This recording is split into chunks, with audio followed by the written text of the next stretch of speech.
Sarah Arlen, welcome to the Yes Effect Show. You're awesome, and I'm glad you're here. Yay, I'm so glad to be here. Hello from France. So I heard your story recently, and I was inspired to reach out and see if we could touch base because you are a female filmmaker. And I think not only is that amazing because, in today's climate, and I'm not a flag-waving feminist by any means, but in today's climate, it is interesting to see just the different perspective that is now being explored, and the way a story is being told from a different vantage point is just really cool. And I'm wondering if you could share with us, Absolutely. yeah, the story of how you ended up being where you are, like where you started, the obstacles you had to overcome, and how the heck did you end up in France? I know I'm in Paris right now talking to a beautiful Canadian woman. How did that happen? I was born behind a grocery store in Los Olivos, California, in a tiny house. And my parents divorced when I was 2. I was raised by a very strong single mom. My dad was manic depressive. He was bipolar. And he was the voice that told me, you can be an artist, you can make it.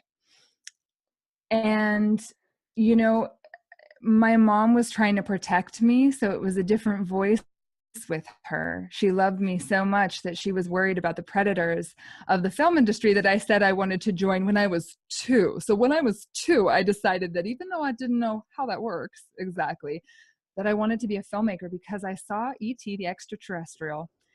And I realized at a certain point, because there's such beautiful music in it, the music is so strong by John Williams, and I was watching the movie, listening to the music, and suddenly the music stops at the very end because there's a moment between E.T. and Elliot, right? 80s children holler out to you. And when the music stopped, right, I realized that people make music.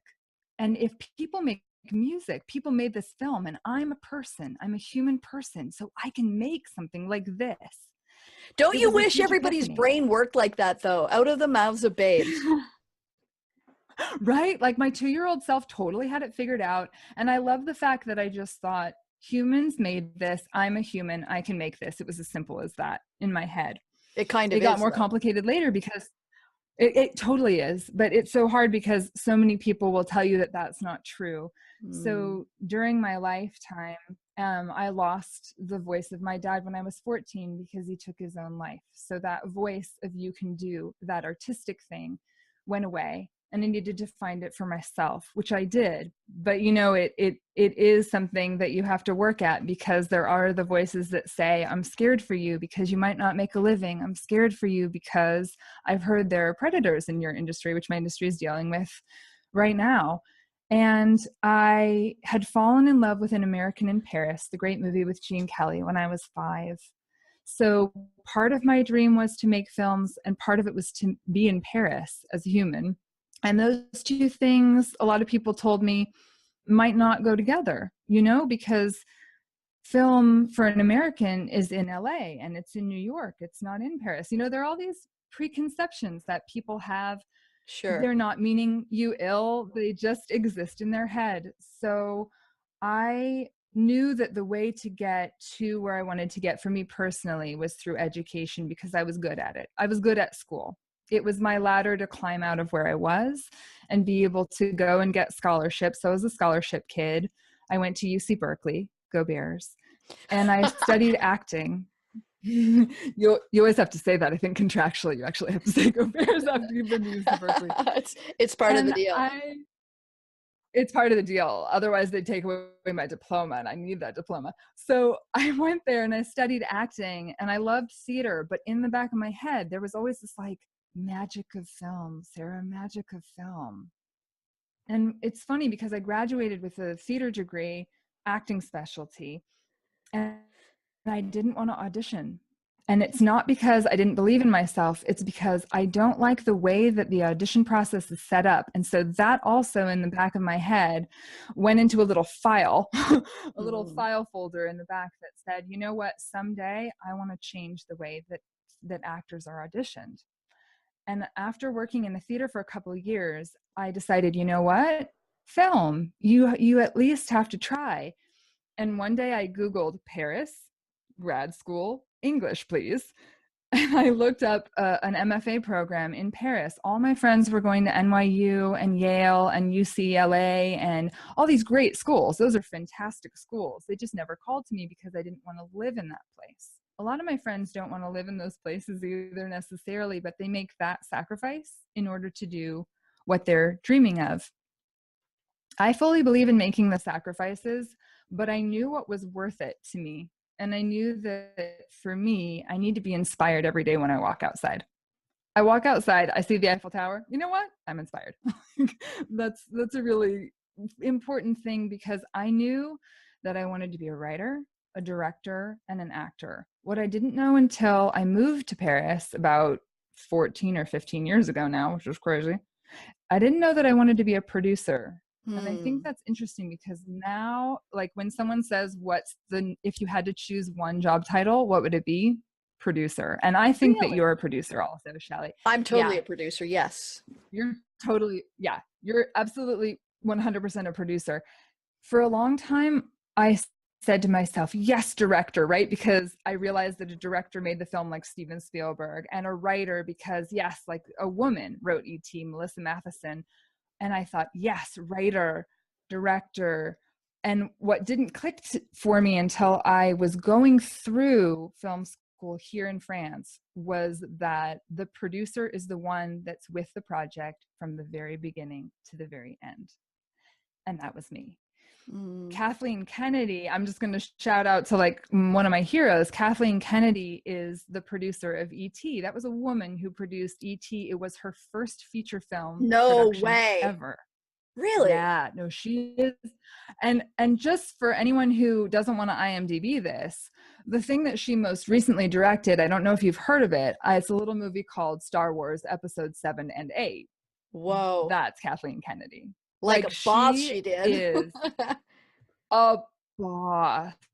And it made a really big difference to me when I was in film school thinking about this. How do I really do what I want to do instead of sort of begging for jobs from people? Now, that's not, some people really thrive on that because they don't have the drive necessarily to be what I would call a generative artist. You generate your own art. Some I people love that. are really in their jam. I think that you could put it into two different categories. I'm not a big one for just 2 or 3 different options because I think everybody is different.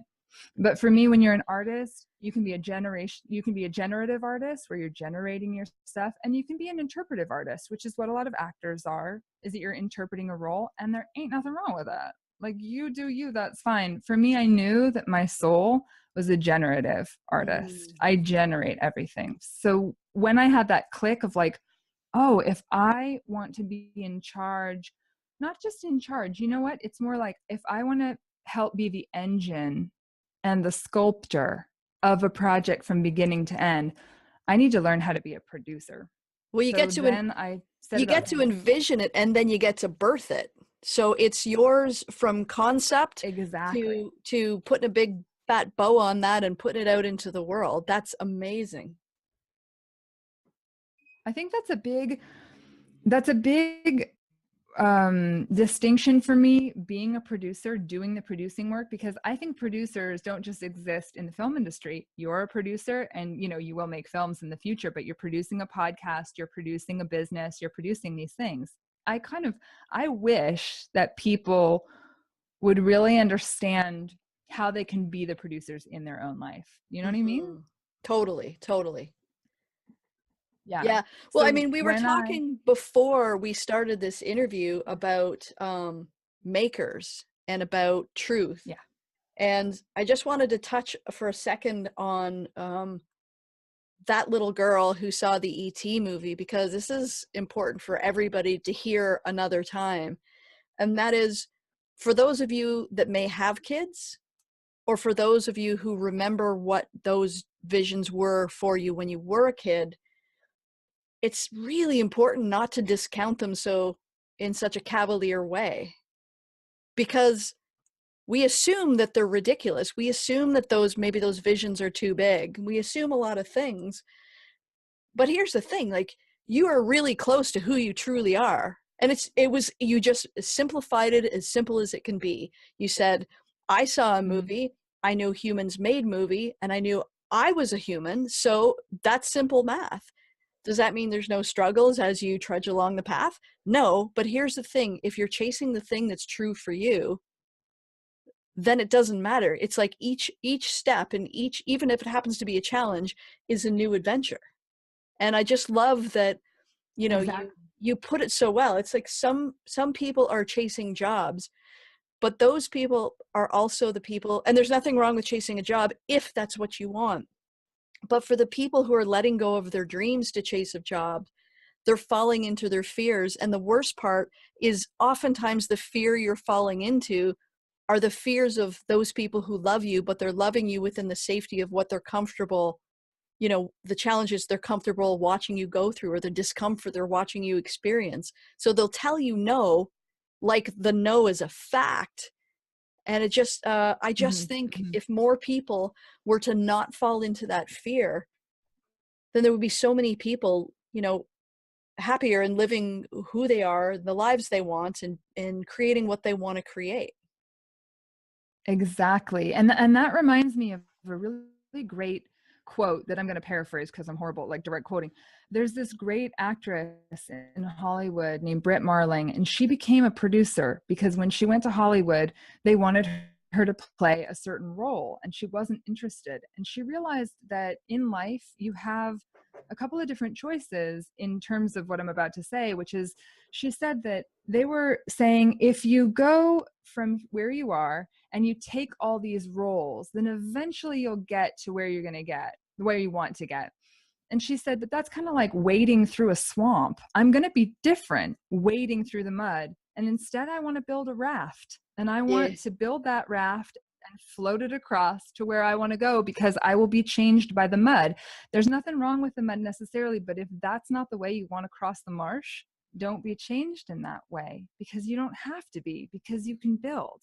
And I think that's why I'm so excited about making. That's what I love, this connection of making things, is you can make that raft so that it heads towards where you want to go without having to do what people say, which is like really compromising your integrity. I'm all about not only making what you want, but making it in the way that you want to. Because like I said, when I was studying acting, I really genuinely didn't like the way actors were being treated in auditions. So when I became a producer and a director, I said, right, it does not have to be that way. I'm going to make it different because I know how important it is from the other side. And that's how I think people can end up doing that and making such a big difference in their industry and in their own work. Totally. So how did you make it different? You know, the way that auditions are run normally, and I don't know if people know this, but a lot of auditions are run where the casting director calls in a whole bunch of people they're probably not even considering, and they just want to line up a bunch of bodies, get them in there. They give them these really weird sides, which are like pages from a script, and they tell them what to wear. They tell them a bit about the character, but they don't really prepare them for what the audition is going to be. And then oftentimes you come into a very uncomfortably lit and weird temperature room that's uncomfortable for a human to be inside of, especially when they don't know who you are. This feels You like a walk weird human experiment. It does. I mean, I think that if there were like a one-way mirror in the room, it wouldn't feel weird at all for the audition room, because you're like in front of a panel of people staring at you, video recording you, not asking about how you feel about anything, but really just being like, next, next, next. Now, I'm not saying it's all like that, and I know some wonderful casting directors, but what I decided to do is I wanted to meet people as humans, because a lot of times actors have these great reels that they spend a fortune putting together and that they are scraping footage together if they're new actors. So you can watch them. What it means is I have to take the time and I have to make the investment to watch the different applicants' stuff. A lot of people don't want to do that because it means that I'm the one doing more work.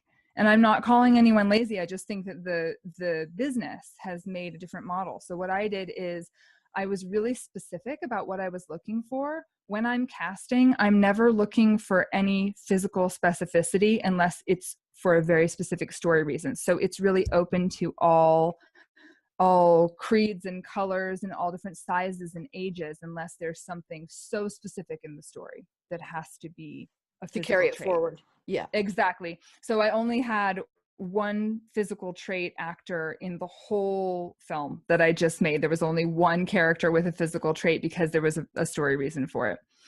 Other than that, I put out a really specific call for the type of character that I'm looking for emotionally. It has nothing to do with physicality. And then I get a flood of actors saying, yes, please, yes, please. I always make sure that they know what the film is really about and what kind of work process I make. So really what it is really clear communication before you even get in a room together. And then instead of having them come into a room with a panel of people that they don't know, I only call in the people who I'm actually considering, instead of just making myself feel good by interviewing a bunch of people, because I don't need to waste anyone's time. I want them to go out and flourish as actors. So I'm not going to call in anyone in who's real, didn't spark me in some way. And I've done all my prep work, and I have a questionnaire for them, not as an actor and not even as the character, but as a human, because we're going to have to work together. We're going to have to collaborate. So I need to know what kind of person that is. So I mark whether they were late or on time, because that's important to me. And then we sit there and I give them each an hour. And that means that I have to really pay attention before they get there to who I'm calling in. But it means that I'm also fully paying attention to them as a human for an hour.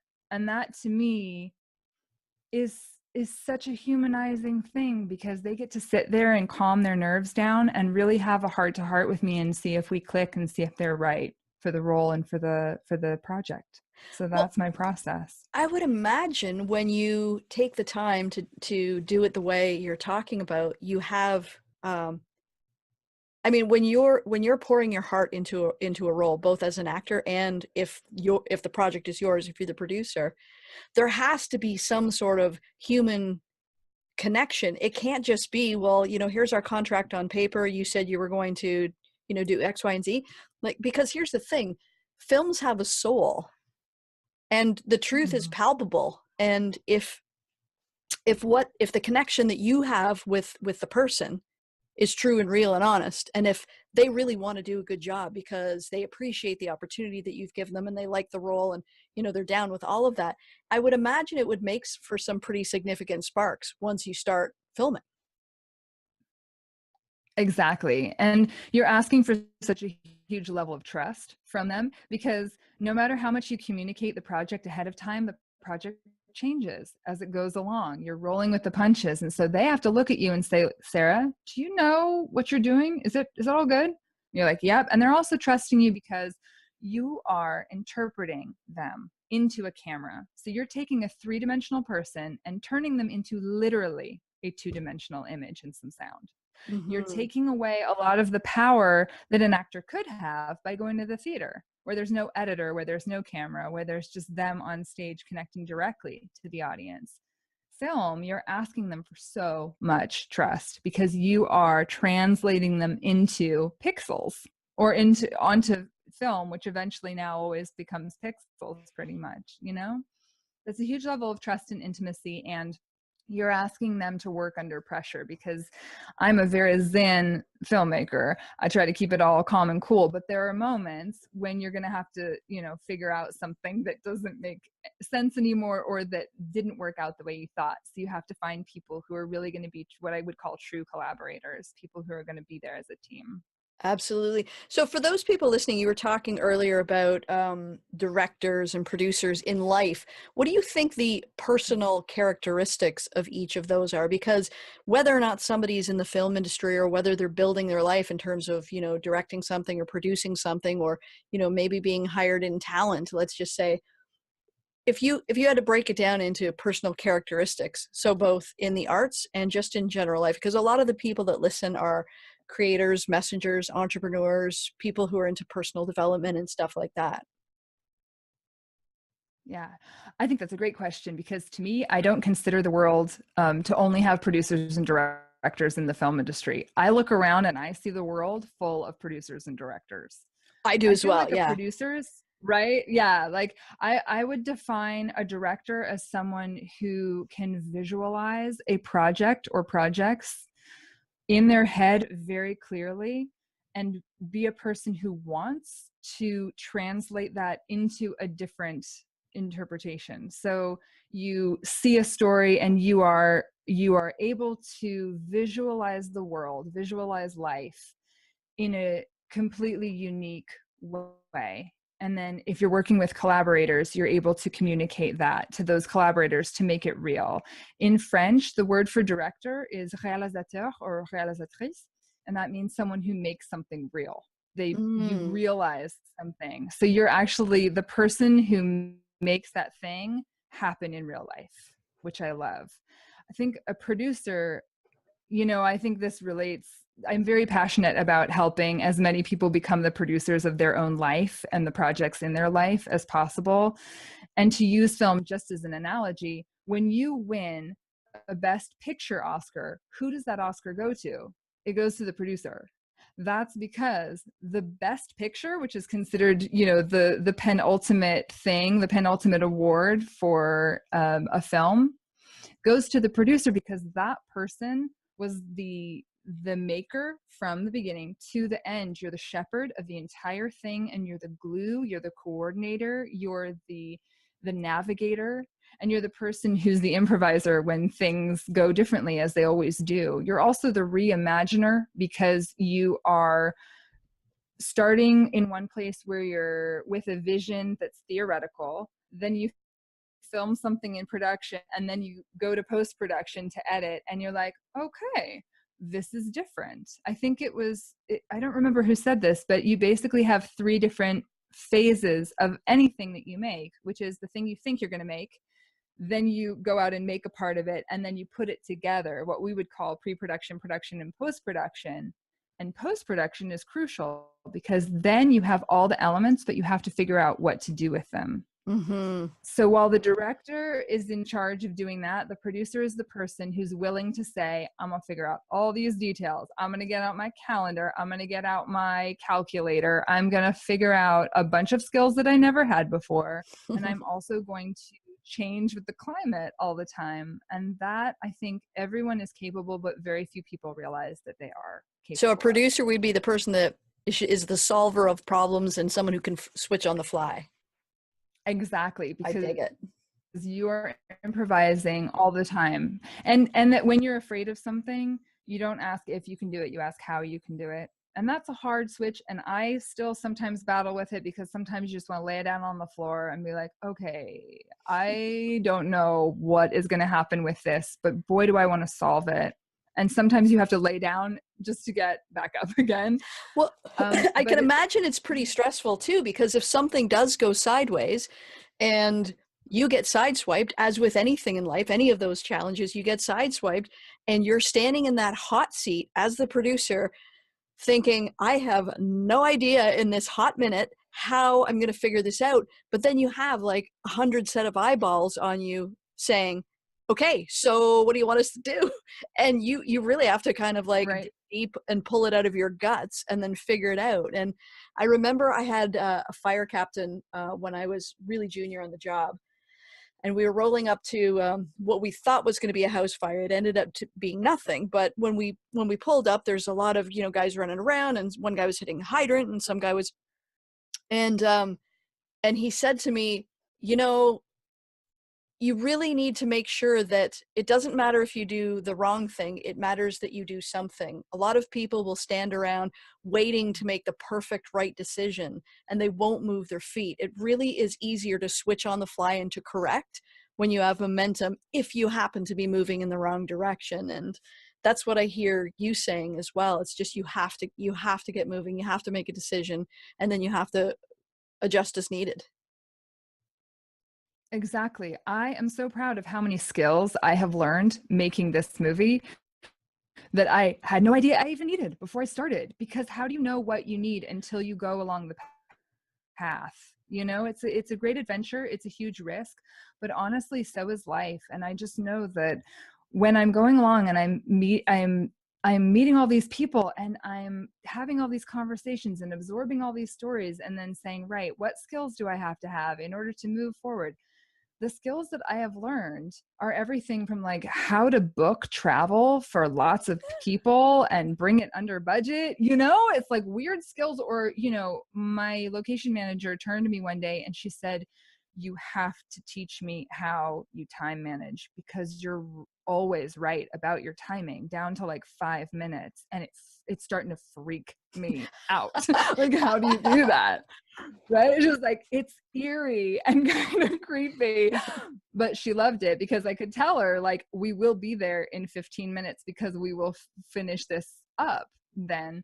And she'd never worked with anyone who could do that. That comes from doing it, not from thinking about it. That comes from the skills of actually trying and messing up and figuring it out. And that's what I always hope for people. I know it's so scary for a lot of people to jump in and accept the fact that you will make mistakes. And I think something that I do that I hope other people feel more comfortable with, that I know some people might be uncomfortable with, is I have cried on set, which like as a director and a producer, which I know some people are like, no, as a leader, you must never show the emotions of the things.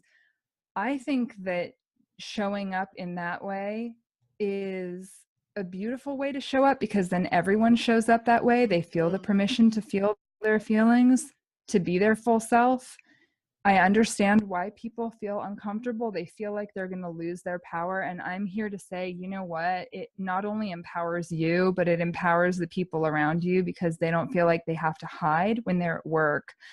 For anyone out there who's in the creative arts, but also I think anyone in business, if we create a world where we can work with whatever we're feeling for reals, I think it actually removes a lot of blockages. You know what I mean? Absolutely. And the best synergy is when people are able to work together, like truly work together, and not just in terms of getting a common goal done, but when you can bond and make a difference and work on something and collaborate.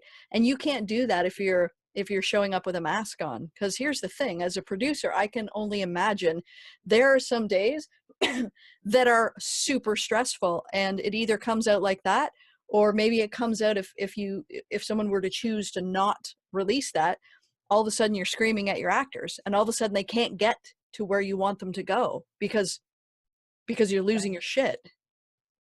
Exactly. And I think for as much as actors are the people who are literally emoting for you, for your story, and you have to protect that that vulnerability, safety space, so that they feel that. I think that it's true in all the other professions too. If you're asking people to work with you, they need to be able to be productive and feel like themselves, so that they're not using part of their energy to hide, because that actually takes a lot of energy to hide. I It takes a like lot of that. energy to show up.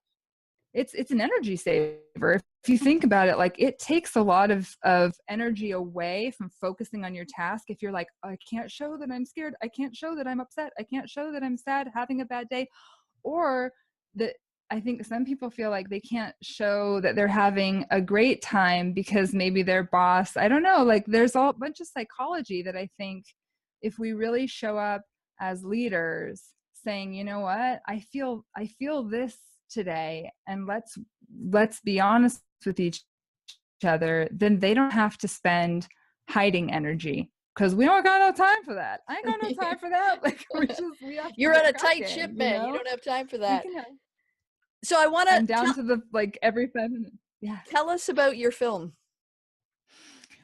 So my film redefines true love. I have redefined true love as loving while being true to all of yourself and honest with everyone. And I think that's a big deal. My friend Elizabeth was like, holy crap, Sarah, because I want to be honest with everyone else, but it is really hard to be true to all of yourself. A lot of people feel like they do have to hide, or they lie to other people about it. And here's the thing. I want people to stop lying to each other, because it takes away consent. And here's why. True consent means that you know what's going on and can say about whatever's going on. Yes, I want to be a part of that. No, I do not. Maybe. I don't even know what you're talking about. I got to Google that. And it also means that you can always change your mind. So my film is all about how people actually show up as themselves. Because I know that a lot of people in the world say that they want that, but it is hard to do that because people are different from each other. We have all sorts of different ways to express ourselves and to love and to get over heartbreak. I'm very obsessed with heartbreak because I think that heartbreak goes far beyond romantic heartbreak. You can be heartbroken about things not going well in your career. You can be heartbroken about something in your life that just didn't go according to plan. And even though your mind may be saying to you, we're going to get over this, we're going to find solutions, your heart can still break during those moments. So my film is very much about that. It takes a very I don't want to say unusual because it's actually not, but it's a very unique story because it's something that I've never seen told, which is it's a polyamorous love story, and not everyone knows what that is, which is totally fine. So can you tell us a little bit about that for those who don't? Yeah. So polyamorous is a word that's often confused. I totally understand that. It means that you can love more than one person at once with everybody knowing about it. And here's the gig. It has to be honest. If it ain't honest, it ain't polyamory. And so a lot of people confuse it with polygamy, which it's not the same thing. It's not polyandry. It's polyamory because of the love aspect.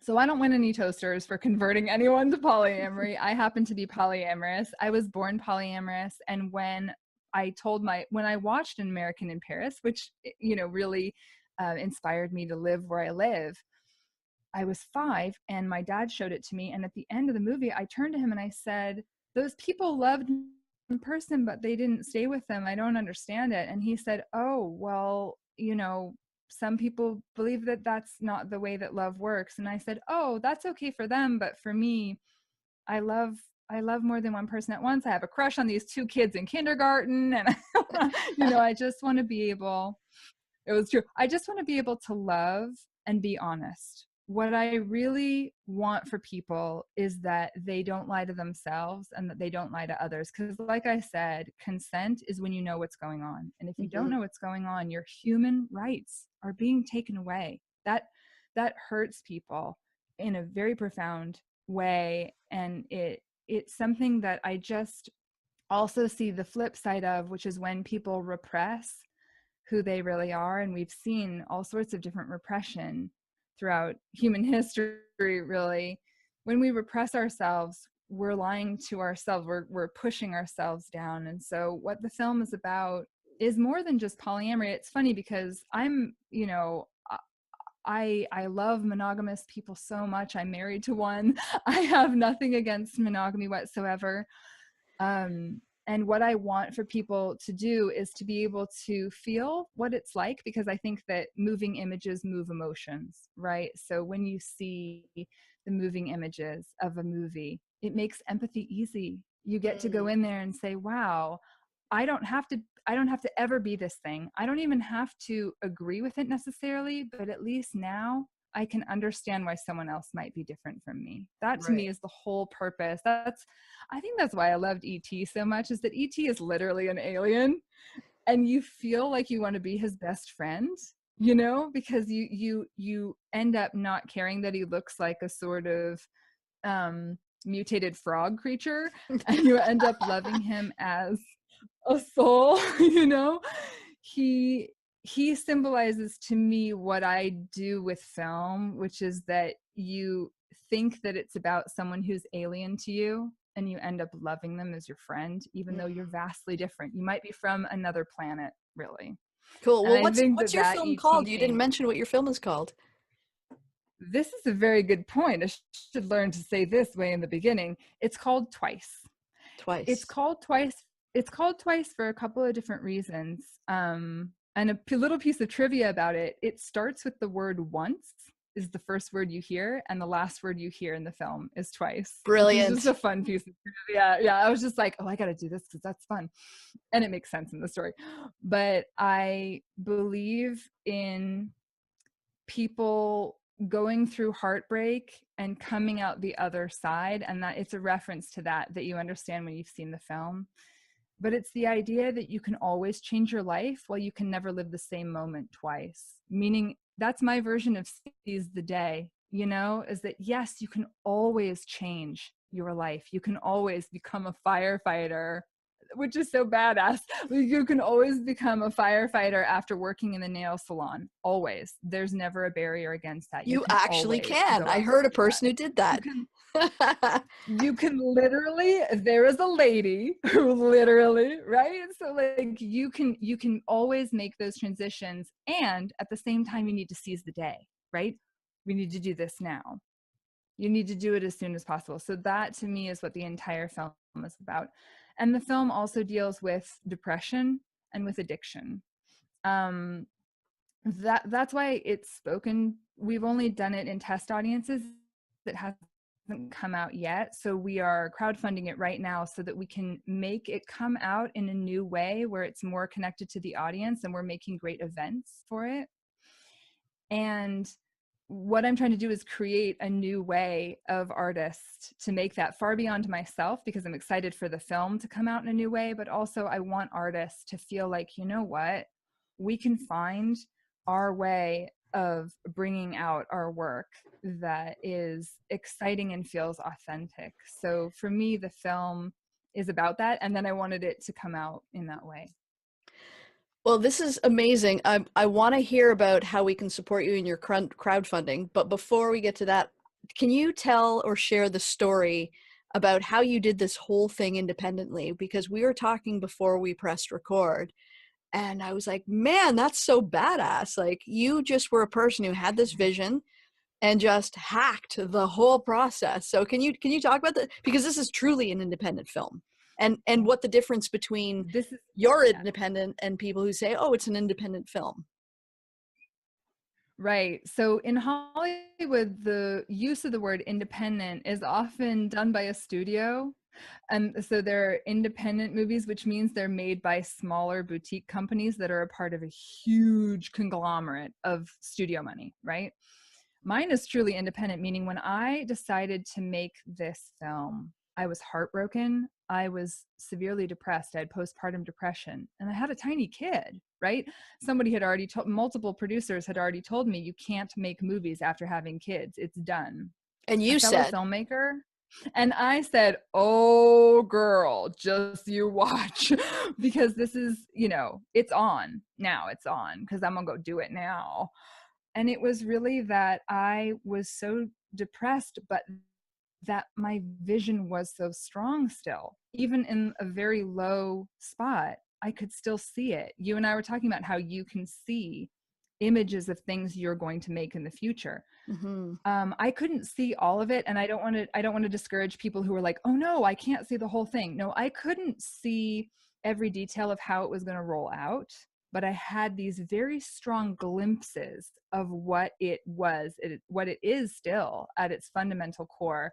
And I did something that I consider time travel. You ready to time travel? Yeah, I am. Here we go. Time travel to me equals hope. So here's what I did. I could see 3 years in the future, not exactly how I got there, but I could see and almost read the reaction of people watching my film. And I said, if I can see that one time in the actual future, I can figure out how to get there. And I think that hope is time travel. It's the fuel that takes you from the postpartum depression moment that I was having to the moment where I finished the actual film. I think that time travel, if we think of hope as time travel, you really feel empowered through the hard bits, because I had to figure out depression, and I had to figure out childcare, and I had to basically start with no budget. I said to myself, what do I have? And this is one of the things that I'm going to teach in my upcoming classes. I think people need to get really, really great skills at taking inventory of what you actually have. Because if you're listening to this podcast, you might be doing it on a smartphone. A smartphone can make a film.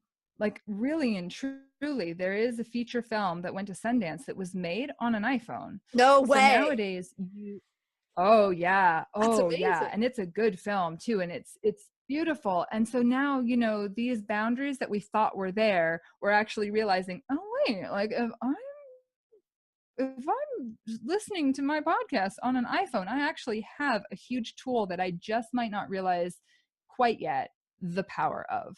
But if I figure out how to do this, then I can make a film that might go to Sundance and be distributed all over the world, right? So I started making Twice as a depressed, and I'm severely depressed person. And I got a little bit of babysitting time, just a little bit, meaning like a couple of hours a week to be able to write.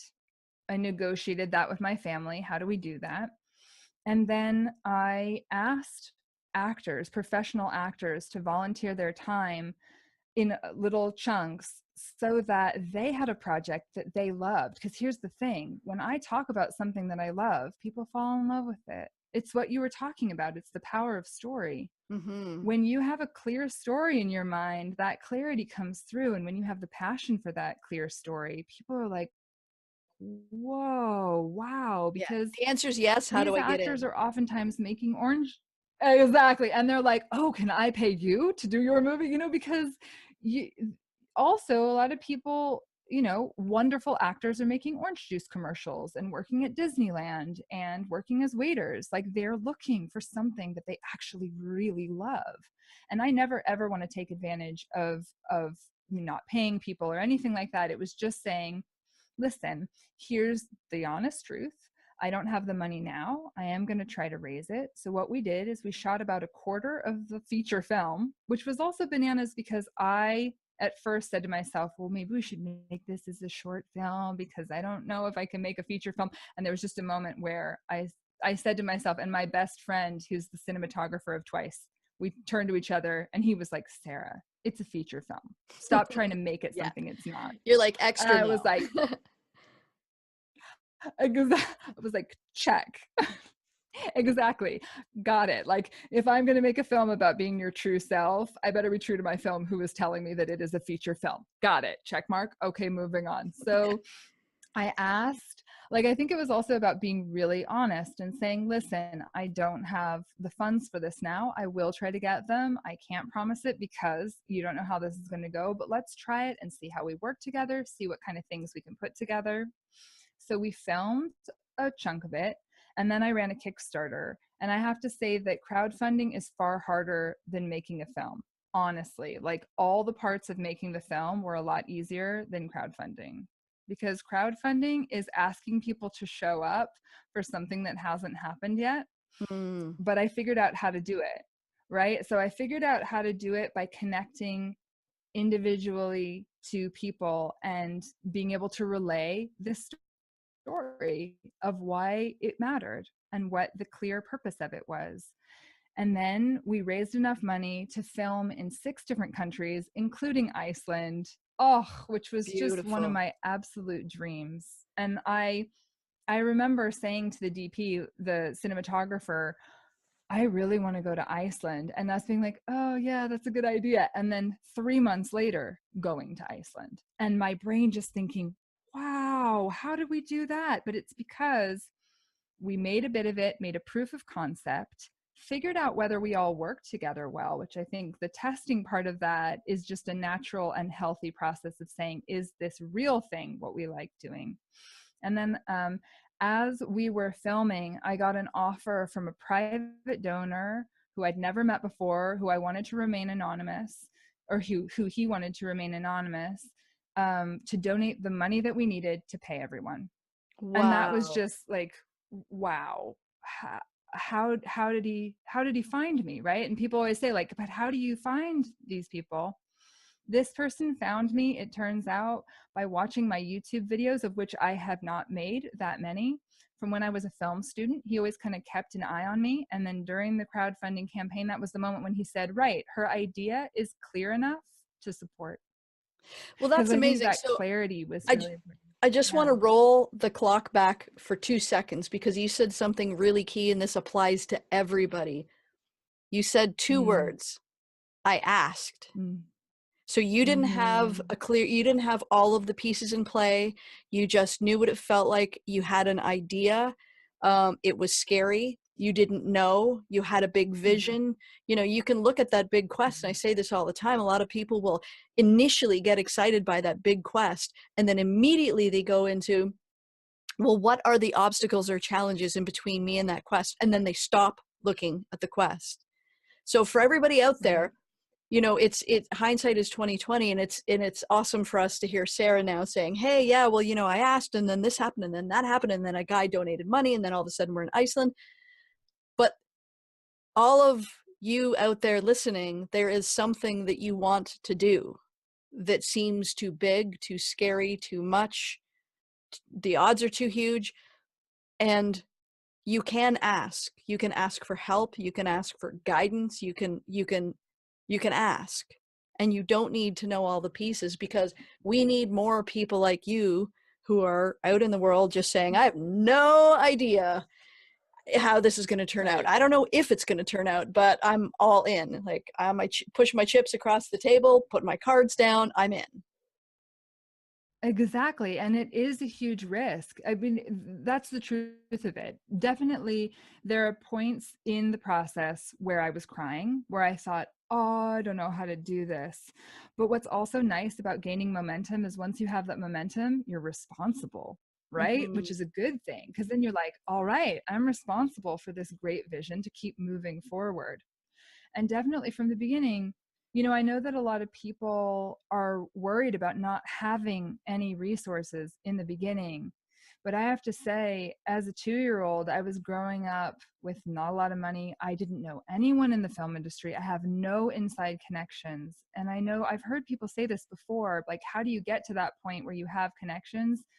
To me, the key is you have to start making stuff, because that stuff eventually got me that private donor, for example, or the Kickstarter backers backed because they could see a piece of the film. And I remember asking some of them, hey, because I sent a survey to the Kickstarter backers to know why they showed up. What made you show up and give your hard-earned money to this unknown lady who's making something that sounds pretty impossible? When you're like, this woman has a kid, how's she gonna do this? I ended up making a schedule around his drop off and pickup times at school. I had very little babysitter money, so the babysitter was there for a certain amount of time, but mostly it was built around my kids' schedule, which is unheard of normally in the film industry. But I did that because I needed to, and I figured out how. But you find what you focus on, and you were focused on a solution. And so, you know, it showed up, Yeah. the solution. And I just wanted to circle back to, because Maya Angelou says, anything somebody else is, I can be. Anything somebody else has, I can have. Anything somebody else has done, I can do.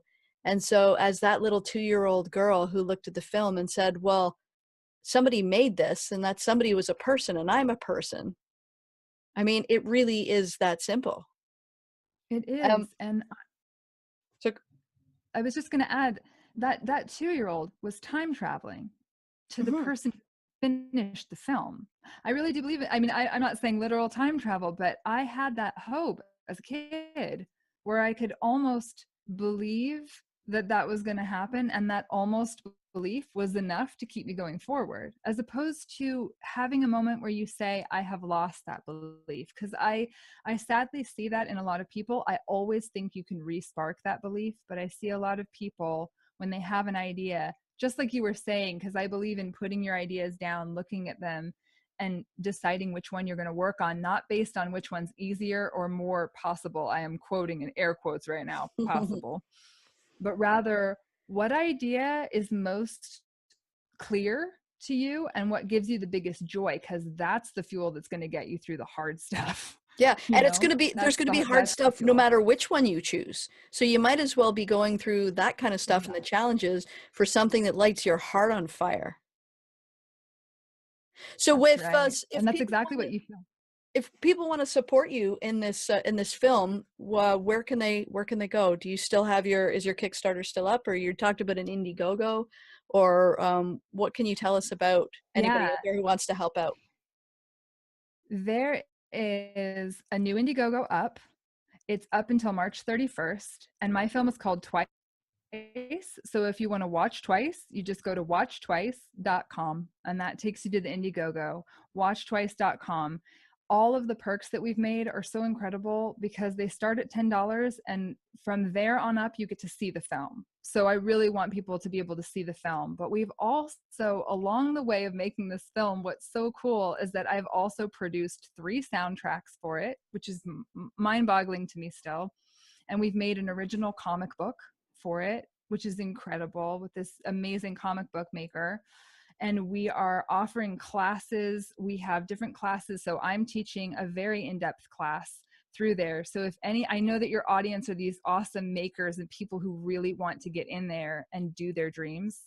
That's the class that I'm teaching, and it's discounted through IndieGoGo because one of the ways that I learned to make film was by supporting other people's Kickstarters and IndieGoGos. I remember that one of the things that really sparked me was this woman named Ani, I love you, who made a film right at the time when I was saying to myself, can I make a film? Can I make a feature film? She started her Kickstarter. Some random friend told me about it.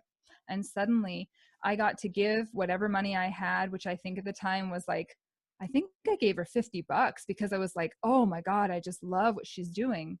And what she gave me was not only the finished film a couple years later, and my film's already finished, so you're going to get the film like right after the IndieGoGo is successful, but I got to see her make it. And that was such a gift to me that it helped me make my film. So that's why I wanted to start selling my class through the IndieGoGo, so that you also get the experience of what it's like to be making the film and releasing the film. Because now that I've completed the film, now you get to see how I'm going to get it out into the world. And it's an ambitious thing because the IndieGoGo money goes to qualifying us for the Oscars.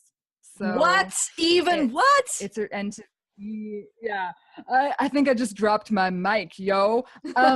Yeah, That's awesome. You know what?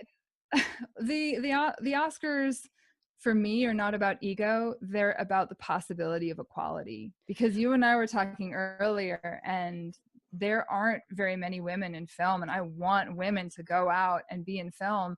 And for me, it's not about like, I need to win a gold statue. It's that I want to do my part in standing up for at least trying to be visible. Well, And you're so standing up for so many people, including, 1,000,000 2-year-old little girls or little boys or people around the world going, man, I would love to do that. I don't think I can do it. But, the story of that alone is mind blowing. The little girl who wanted to go to Paris and become a filmmaker.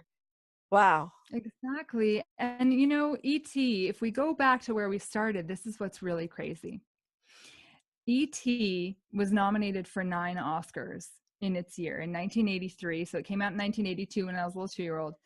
It was nominated for its Oscar year in 83 for 9 Oscars.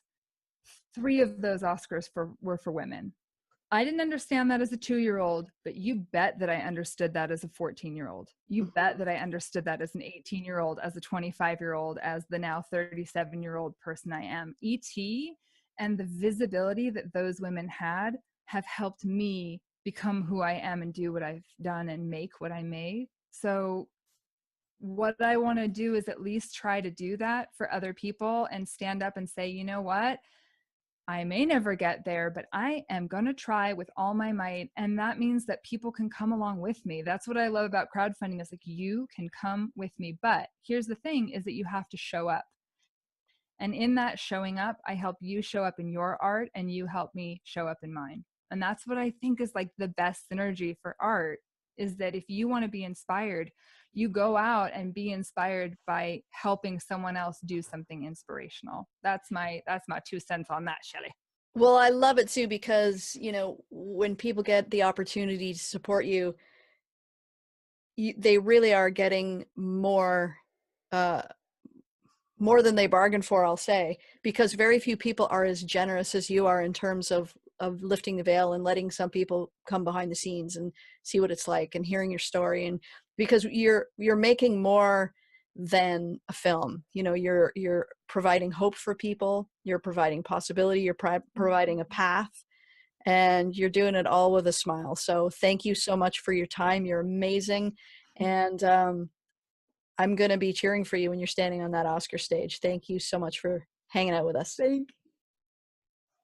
Thank you so much. It's been an honor. Hey guys, thanks so much for tuning in. We hope you enjoyed this week's episode. And if you did, we would love it if you'd hop on over to iTunes and leave us a rating and review. As long as I can remember, I've always loved story. And as a throwback to my own Native American roots, I also love the history of story. In fact, they're the mechanism for teaching and learning and communicating powerfully. When we change the story we tell ourselves about who we are and our place in the world and what we deem possible, then the story that we get to tell the world changes also. When we master both our internal and our external story, the ripple effect is like rocket fuel for what becomes possible not only for you, but also the people you serve. If you're looking to make more money and build the kind of life that lights you on fire, then you must be able to command attention, increase your influence, and step onto the center stage. If you want to know more about how we can make this happen for you, then you can reach out to me personally at theyeseffectshow@gmail.com. We look forward to spending time with you next week, and in the meantime, remember, your story matters.